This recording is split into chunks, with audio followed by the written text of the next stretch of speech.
마조리 테일러 그린 하원 의원, 저희 이제 조지아주의 연방 하원 의원인데 초선 의원이긴 합니다만은 전국적인 지명도를 지금 쌓았죠. 상당히 인기가 많습니다.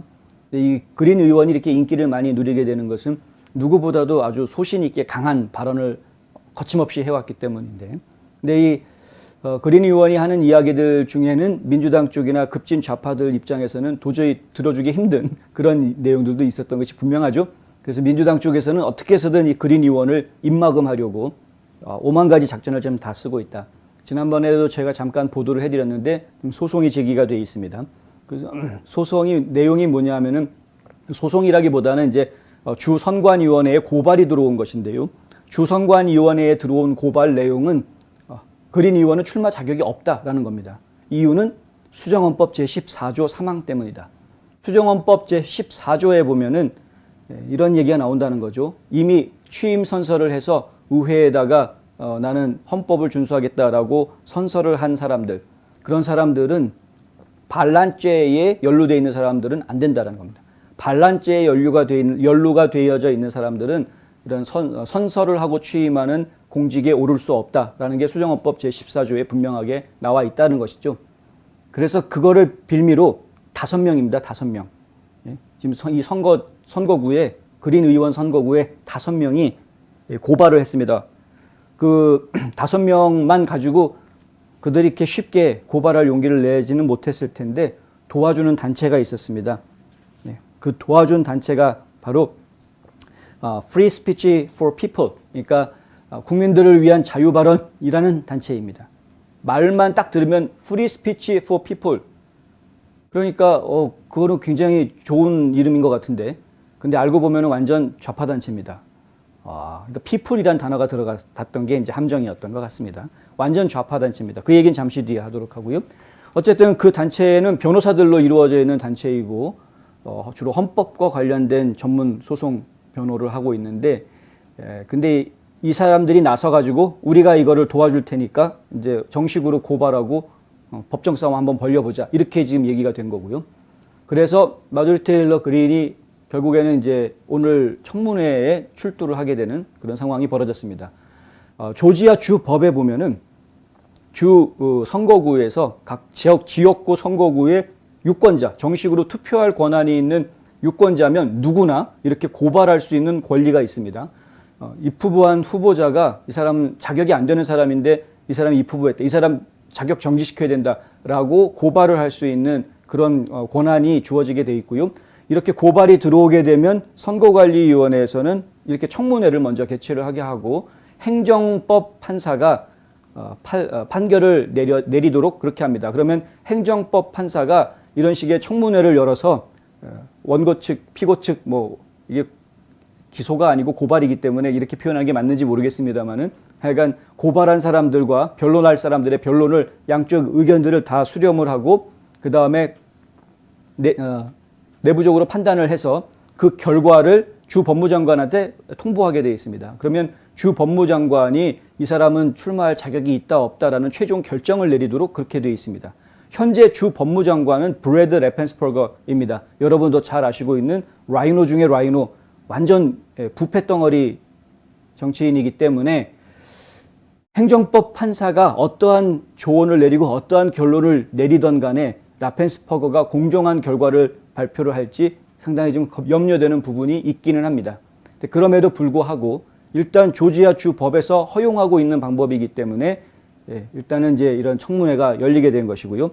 청문회가 열리기 전에 그린 의원은 법원에다가 요청을 했었습니다. 청원을 했었는데 법원에 청원했던 것은 이제 집행정지 가처분 청원을 했던 것이죠.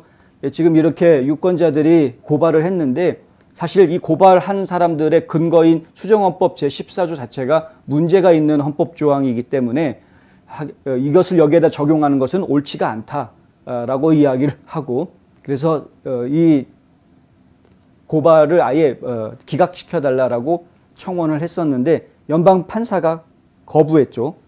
연방 판사, 그 오바마가 임명했던 연방 판사니까 당연히 거부했겠죠. 연방 판사가 거부하는 바람에 오늘 청문회에 나오게 됐습니다. 청문회에 나와서 한 이야기들은 특히 새로운 것은 없었는데요. 일단은 그 고발을 한 사람들 측 이야기는 뭐냐면은 그 고발한 사람들의 변호사로 나선 론 파인이라는 분이 한 이야기인데, 군복과 전술을 동원한 반란인 남북 전쟁과 달리 이 반란의 지도자들은 우리 중에 페이스북에서, 트위터에서, 그리고 소셜미디어의 구석에서 여러분들의 배를 아프게 할 수 있다. 뭐 이런 말을 했습니다. 그러니까 이 이야기가 나온 이유는 뭐냐 하면은, 원래 이제 그린 의원이 법원에다가 이런 일 없게 해달라고 기각시켜달라고 청원을 했을 때 했던 이야기가 뭐냐면, 수정헌법 제14조가 만들어졌던 것은 남북전쟁 때문에 만들어진 것이다 이거죠. 역사적으로 사실입니다. 남북전쟁이 끝난 뒤에 남부군 출신들이 연방의회라든가 국회에 출마해가지고 그 지역에서 정치력을 확보하는 것을 막게 하기 위해서, 권력을 주는 것을 막게 하기 위해서, 그래서 이제 반란에 참여했던 사람들은 공직에 오를 수 없다라고 이렇게 법안을 만들어 놓았던 것이라는 거죠. 이게 굉장히 이미 만들어진 지 벌써 훨씬 몇백 년 된 이야기인데, 예. 근데 이거를 지금 몇백 년은 한 100년이 훨씬 넘은 이야기인데, 근데 이것을 여기에다가 현재의 상황에다가 이 법을 적용한다는 게 어불성설이다 이거죠. 지금 남부군이 어디 있으며 내가 남부군 자녀도 아니고 이게 뭐냐 이게 이제 이렇게 된 겁니다. 그러니까 말도 안 되는 지금 이유를 가지고 지금 고발을 한 거니까 이 고발을 기각해달라 이렇게 요청을 했던 것이었기 때문에, 그래서 오늘 청문회에서 변호사들이 나와서 한 이야기가, 이게 남북전쟁, 그러니까 남북전쟁하고는 다르지만, 하지만 결론적으로는 국민들을 선동하고, 예, 배를 아프게 했다라는 게 결국 그 얘기인데요. 국민들을 선동하고, 예, 그 사람들이 움직이게 만들었다, 뒤에서. 그 직접 뭐 무기 들고 앞으로 나가서 싸운 것은 아니지만은 페이스북이니 트위터니 이런 소셜미디어를 통해서 사람들을 선동했다라는 겁니다. 결국은 그것도 반란이다, 이렇게 이야기하고 주장하고 있는 것이죠. 파인 변호사는 또 이렇게 얘기합니다. 마조리 테일러 그린의 이 후보에 반대하는 가장 강력한 증인은, 그리고 그녀가 선을 넘어서 반란에 참여했다는 가장 강력한 증인은 바로 마조리 테일러 그린 자신이다, 이렇게 이야기합니다. 그러면서 본인이 누구보다도 잘 알 것 아니냐, 이런 식으로 이제 몰아붙인 것이죠. 1월 6일 날 분명히 의회에 있었고, 당연하죠. 그날 이제 하원 의원으로 취임을 했으니까 거기서 상하원 합동회의 때 당연히 그린 의원도 그 의회 건물 안에 있었죠. 그리고 사람들한테 계속해서 팔러라든가 뭐 트위터라든가 이런 것을 통해서 사람들한테 선동질을 했다. 예를 들면은 뭐, 자, 1776년 오늘이 이제 그날이다, 뭐 이런 식으로 새로운 독립을 읽어보자라든가 뭐 이런 선동적인 문구들을 막 날렸다라는 것이죠. 이것이 사람들을 폭력 행동에 가담하게 만든 것이다, 이런 이야기를 지금 하는 겁니다. 근데 참 안타까운 게, 그런 말 자체가 그런 실질적으로 사람들을 움직여서 폭력을 휘두르게 만들고 그것이 반역이다라고 이야기하면, 그러면은 민주당 정치의원들 블랙 라이브스 매터 시위하는데 쫓아가가지고 나는 너희들 편이니까 우리도 같이 목소리 높이자, 이런 식으로 동조하고, 그리고 나서 이 사람들이 폭도로 변해가지고 밤에 불 지르고 가서 유리창 깨고 약탈하고 막 이런 짓 했던 것은, 그러면은 이 민주당 의원들도 같이 똑같이 선동죄로 잡아 쳐넣어야 되는 거 아닙니까? 왜 그 사람들 얘기는 아무 소리 안 하고 왜 1월 6일 가지고만 난리를 치느냐. 블랙 라이브스 매터가 한 것은 선량한 시위였다라고 이야기하고 집회다라고 이야기, 1월 6일은 그거는 폭도고 반란이다, 이런 식으로 이야기하는 그 내러티브, 프레임 자체가 굉장히 좌편향적인 프레임이기 때문에 이쪽에서는, 공화당 쪽에서는 특별히 이해할 수도 없거니와 용납할 수도 없는 그런 상황이 되어 있는 것이죠. 그래서 지금 마조리 테일러 그린 의원의 변호사로 나선 제임스 밥이라는 변호사는 이제 이런 설명을 합니다. 그들은 투표에서 그린을 제거함으로써 조지아주 14선거구에 사는 수천 명의 유권자들이 투표할 권리를 빼앗는 것과 똑같은 그런 상황이 되는 것이다. 그들의 권리를 5명이 지금 고발했다고 수천 명이 가지고 있는 투표권을 없애버리려고 하는 것이냐, 이렇게 지금 반발하고 나오는 것이고요.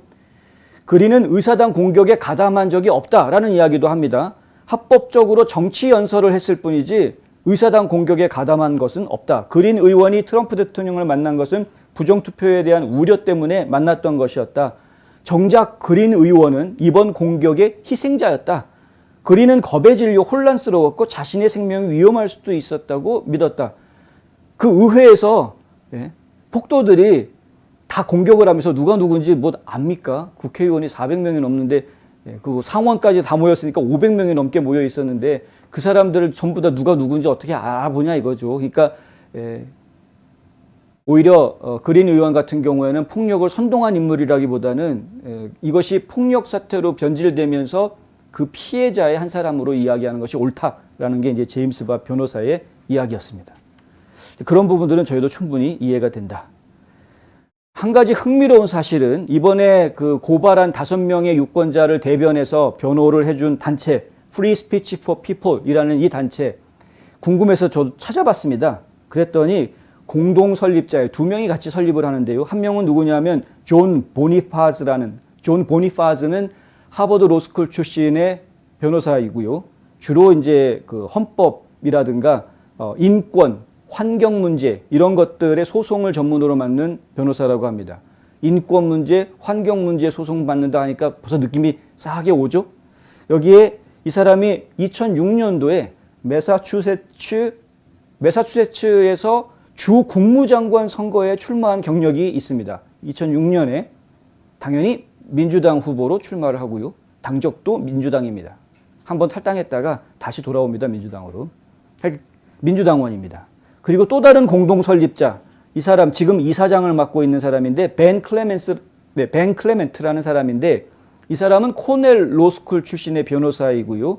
매사추세츠 ACLU는 이제 미국 시민자유연대 해가지고 이것도 이제 변호사들 집단인데 굉장히 좌편향되어져 있는 아젠다를 가지고 여러 가지 시민 활동들의 법적 변론들을 맡아주고 있는 이런 소송을 직접 주도하기도 하고 뭐 이런 겁니다. 그러니까 LGBTQ 커뮤니티를 아주 대표적으로 옹호하는 이런 단체인데 ACLU 매사추세츠 지부하고 아주 밀접한 관계를 가지고 있고요. 총기 폭력 방지 단체인 권총폭력 방지라는 단체의 법률 고문으로 있다고 합니다. 그러니까 느낌이 싸우죠. 수정헌법 제2조 아주 강하게 거부하는 사람입니다. 이 사람들은. 매사추세츠 전 주지사 데발 패트릭의 수석 법률 고문을 역임을 했다고 하는데 이 데발 패트릭이라는 사람도 민주당 주지사였습니다. 옛날 주지사였습니다만은 결국은 두 민주당원 법률 전문가들이 만든 단체다. Free Speech for People이라는 단체가 그렇습니다. 그러니까 안 봐도 뻔한 거죠. 이것은 민주당의 공화당에 대한 공격이다. 그러니까 민주당에서 공화당 의원들 중에 아주 골치 아픈, 민주당 입장에서 보면 굉장히 골치 아픈 강성파 의원들 몇 명 있습니다. 폴 고사르라든가 맷 게츠라든가 이 마조리 테일러 그린이라든가 아니면은 뭐 보버트, 로렌 보버트 이런 의원들 지금 골치 아파하고 있습니다. 이 사람들이. 그러니까 가끔 눈에 가시로 생각을 하고 있기 때문에 제거했으면 좋겠는데 동네 유권자들 중에서 몇 명 이런 사람들이 선동을 한 거겠죠. 당연히 선동을 해서 야 그러면 자격 없다, 자격 박탈로 가자 이제 이런 식으로 나온 거죠. 이게 우연이 아닙니다. 왜 우연이 아니냐? 노스캐롤라이나에서 똑같은 일이 벌어졌습니다. 지난번에 잠깐 설명을 드렸는데 메디슨 콜손이라는 하원 의원이 있습니다. 노스캐롤라이나에 공화당 의원인데 메디슨 콜손도 아주 강성파입니다. 목소리를 많이 높이는 의원인데 콜손 의원도 자격이 없다 해가지고 그쪽에서도 들고 일어났었습니다. 그런데 콜손 의원은 지금 나한테 자격 없다고 얘기하는 저 고발 취하해달라라고 법원에다가 요청을 했고 법원에서 리처드 마이어스라는 연방지법 판사가 그 요청을 받아들입니다. 그래서 아예 이 사람 출마할 자격이 있다라고 결론을 아예 내버립니다. 연방법원에서. 그렇게 해버렸기 때문에 문제가 조금 금방 식었는데 조지아주에서는 그게 안 된 거죠. 뭐 어쩌겠습니까? 그래서 결국에는 지금 이제 청문회에 나와서 이야기들을 했는데 한 가지 염려되는 것은 출마할 자격이 없다라고 이야기하는 그 주장 근거가 말이 안 되기 때문에 이것이 반란이다라는 규정이 어디에도 합법적으로 반란으로 규정이 되어져 있지 않기 때문에 그러니까 지금 이것이 반란이었고 반란에 참여했다, 반란에 관여했다, 그래서 자격 없다라고 이야기하는 주장은 처음부터 성립이 안 됩니다. 전제 자체가 잘못되어 있기 때문에. 그리고 그 근거로 얘기했던 수정헌법 제14조는 아까 말씀드린 대로 예전에 남북전쟁 때 나왔다는 이야기지 그걸 지금에 갖다가 적용한다라는 것도 어불성설인 것이 분명한 사실입니다. 그러니까 이것은 애당초에 말이 안 되는 이야기인데 그럼에도 불구하고 한 가지 염려되는 것은 지금 조지아주의 국무장관이 라펜스퍼거라는 사실. 결국에는 지금 행정법 판사가 이것을 주재를 하지만 하지만 판사가 결론을 내린 것으로 끝나는 것이 아니라 판사가 어떤 판결을 내렸을 때 그 결정 사항을 주 국무장관한테 알려주게 돼 있고 그 주 국무장관이 후보 자격이 있다 없다를 최종 결정해서 발표하게끔 돼 있습니다. 그 라펜스퍼거한테 최종 권한이 있는 거나 마찬가지입니다. 지금 절차상으로 보면. 그래서 이 라이노 중에 라이노, 부패한 라펜스퍼거가 이 조지아주 부정선거 강력하게 주장하고 있는 이 그린 의원을 후보 자격 있다로 해줄지 후보 자격 없다라고 할지 저희는 좀 촉각을 곤두세우고 계속 지켜봐야 할 그런 상황이다. 여기까지 말씀드릴 수 있겠습니다.